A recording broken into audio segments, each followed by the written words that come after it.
көжегім. Түлкі мен тырна. Баяғыда түлкі мен тырна дос болыпты. Бір күні түлкі тырнаны қонаққа шақырғысы келді. «Досым тырна, маған қонаққа кел», деді. Тырна түлкіге қонаққа келді. Түлкі ботқа пісіріпті. Ботқаны тарелкеге салып, тырнаға берді. Тырна ұзын тұмсығымен тарелкені тырс-тырс еткізді, бірақ ештеңе жей алмады. Ал түлкі рахаттанып, ботқаны өзі жеп қойды. Сосын: «Ренжіме, тырна, менде басқа ештеңе жоқ», деді.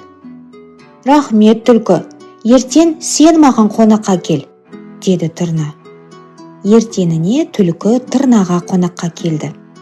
Тырна көже пісіріпті. Көжені құмыраға құйып, түлкіге берді. Бірақ түлкінің тұмсығы құмыраға сыймады. Түлкі ештеңе жей алмады. Ал тырна рахаттанып, өзі көжені ішті.